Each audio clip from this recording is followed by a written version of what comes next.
अरे ले लो भाई, ले लो, चुनावी वैक्सीन ले लो। ए बिहार वाले भैया, पहले आप आइए, आपके यहाँ चुनाव है और आपका बचना सबसे ज्यादा जरूरी है, इसलिए आपको देंगे हम सबसे पहले वैक्सीन। एक्सक्यूज मी, क्या बात है?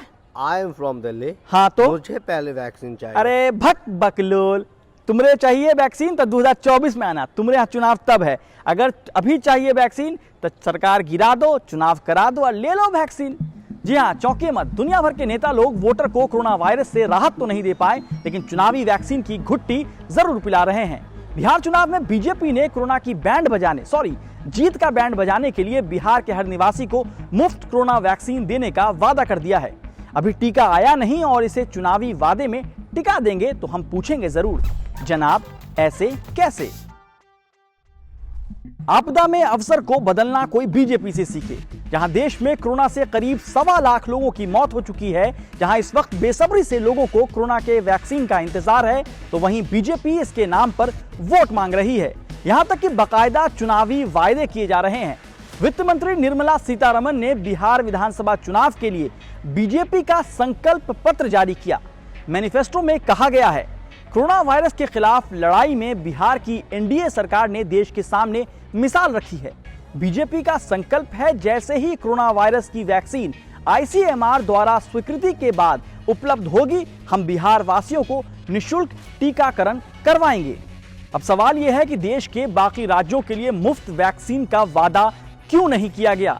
सवाल यह भी है कि अगर बिहार में चुनाव नहीं हो तो यहाँ के लोगों को फ्री में वैक्सीन नहीं दिया जाएगा, या हम मान लें कि चूंकि बिहार में ऐलान हो गया है और देश का हर नागरिक एक समान है, तो क्या बाकी राज्यों में भी मुफ्त टीका मिलेगा? अगर ऐसा है तो अब तक ऐलान क्यों नहीं किया गया?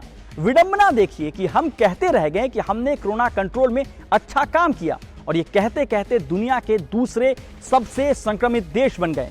अब उसी बदइंतजामी से पीड़ित जनता को वैक्सीन की घुट्टी पिलाई जा रही है, वो भी हवा हवाई। जबकि कोरोना वैक्सीन कोई चुनावी वादा नहीं, बल्कि हर नागरिक को स्वतः मिलना चाहिए। कहा जा रहा है कि वैक्सीन आम आदमी तक पहुंचे, इसकी पूरी तैयारी है। क्या तैयारी है, कैसी तैयारी है, इसकी डिटेलिंग नहीं मालूम। अस्पतालों में बेड नहीं, ऑक्सीजन नहीं, वेंटिलेटर की कमी की वजह से बेतिया के बीजेपी के ही नगर अध्यक्ष कन्हैया गुप्ता की कोरोना से मौत हो गई। वहां कौन सा मिसाल पेश किया गया है? 12 करोड़ की आबादी वाले बिहार में 1200 वेंटिलेटर नहीं है, वहां कौन सा कीर्तिमान बनाया गया है?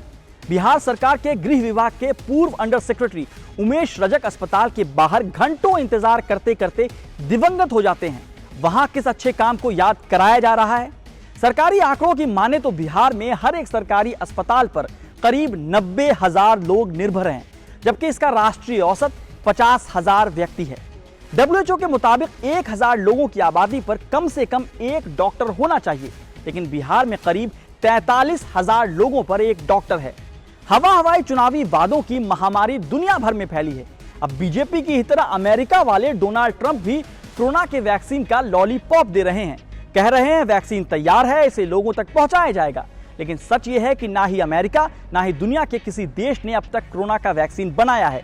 ऐसे में ये वादे वैसे ही हैं जैसे कोई बॉयफ्रेंड या गर्लफ्रेंड पटाने के लिए कहते हैं, सोना बाबू हम तुम्हारे लिए चांद तारे तोड़ लाएंगे। हालांकि अब प्यार में भी ऐसी जुमलेबाजी काम नहीं आती है। अब सवाल यह है कि मान लीजिए वैक्सीन आ गया तो फिर गैर बीजेपी शासित राज्यों का क्या होगा? क्या जिन भारतीयों ने बीजेपी को वोट नहीं किया उन्हें फ्री में कोविड वैक्सीन नहीं मिलेगी? बिहार की जनता चुनावी वैक्सीन और कड़वी गोली की आदी हो चुकी है, इसलिए पूछ रही है, जनाब ऐसे कैसे?